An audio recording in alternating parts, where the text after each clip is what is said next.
Okay, system. I guess so, yeah, they have a room, they But remember. yeah, so the room system, yeah. The rooms, yeah, but something that, like a route that they always, Yeah. they know they go by. Yeah. And so they'll put 10 spaces and Right.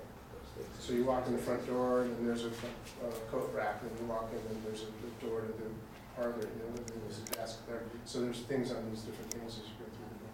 You can have different rooms, different order in different rooms. You go to the, you know, the living room, and then you go to the den, and then you go to the kitchen, and then you go to the bed. So you get like 10 different things in each room. Yeah. Some people have amazing abilities to do this thing. There's a book, the Mnemonist, I'm honest. whatever. Yeah. It's about some Russian guy. And, Shereshevsky. yeah, that guy. You read that one? And he I read about him, yeah. He was using local system and he had synesthesia, which means that like stimulation of any one system caused, and he had like 5-tuple synesthesia. That means that all of his senses were mixed together. Wow, crazy. Which caused major problems because Yeah. like each word pronounced would cause the color, a smell. Oh, man. So he was pretty screwed That's up. I But can't have bed in the morning, yeah. geez. at it's least he interesting. remembered. Synesthesia tends to run in families. It seems to be a genetic characteristic. And what's interesting about it is different families. I'm not sure if it's different families have different systems, or it's all the same. Maybe there's some of collective. I don't know, but within it, I know this for sure. Within at least a certain family structure, that they all know that, you know, 1 is orange and 2 is green. I mean, of course it is. What else would it be?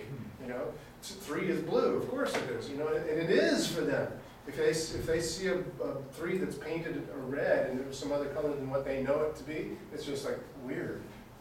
You know, that's just stupid. It'd be like this. I do remember. My son has that, and we didn't figure it out till he was about 12. Oh, really? And he's a color sensitive. And I read an article in Vogue, and I said, you know, is this why you remember? Because I knew he could remember things in this odd way. And then I asked my older brother, so there seems to be one in each generation. One of my brothers How interesting. has it too, and didn't realize he had Do it. they agree on the same colors with the?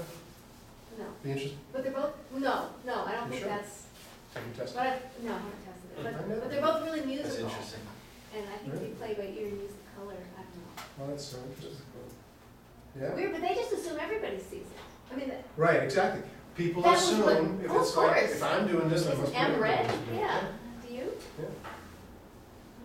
It's interesting. Yeah. Good. Molto bene. So any questions on the spelling strategy? Now I have a question for you. Now that you've learned it, can you spell anything? Yeah. Well, You not just have until to you do do the it. strategy. You just find out how it's spelled, make little balloon letters, color them in, and do that. Do you have to do that if you want to become a good speller? From being, so that's like the worst speller in the world, as some people I think recently describe themselves. Can you do that? Can you become a really good speller from being the worst speller in the world by using the strategy? Sure. Yeah, you just have to have a little patience and perseverance. But what's also interesting is, once you start doing this, and you will start by doing it this way, you know, don't cut corners. Get a piece of paper, write balloon letters, use your finger if you have to, you know, to sound it out. You know, put the colors up to your left, so, you know, because eye accessing, your left is visual remembered, right? So you want it up there for your visual remembered, see it, blink your eyes, close your eyes, see it, you know, do this. Do this with the letters. But what's interesting is after a fairly short period of time, your brain will start to notice that that's the pattern that you use. You will start to see spellings better. You know, I was once the world's worst speller. I mean, I was terrible. Like I said, my dad said, look it up in the dictionary. I was like, thanks, Pops. You know, and I'd be paging through trying to figure it out, spelling, you know, sounding it out in my head, but not knowing, you know, that you could have Albuquerque or something. You know, so I was bad. I was just a flat out bad speller until I learned this. And then I started doing it. I do have one characteristic that has served me well, and certainly in some contexts, and that is I have perseverance.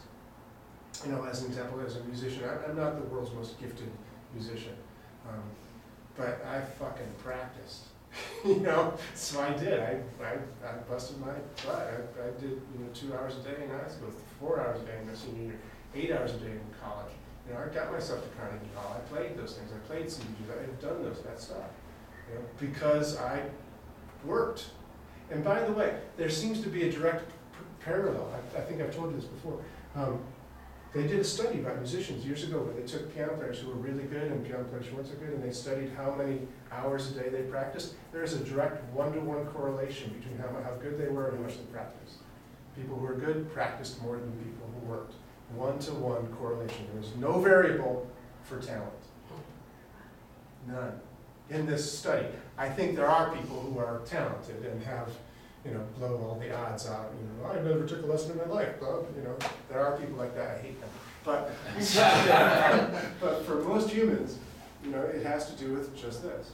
And it served me well for things. So I just applied that same skill to this study of spelling. I did it for Ericksonian language patterns. I did it for Slate Mouth. You know, I just, you know, took an Ericksonian language patterns and wrote it down every day and did it 3 times throughout the day with a human. And that's when I got good at it. I did it with spelling, just word after word after word. But what I found is after really a pretty short period of time, my brain just started seeing the words more clearly than it used to. And instead of sounding it out to spell it, I would see it, and I, you know, write receive and see the E and the I in the right order, you know. And I can see it in my brain now, so it's getting more clear. The more you do it, the more your brain goes, oh, that's how you do it. You know, you learn new patterns. You outgrow old patterns. That's the way it works. So it's Yeah, right, exactly. This is it.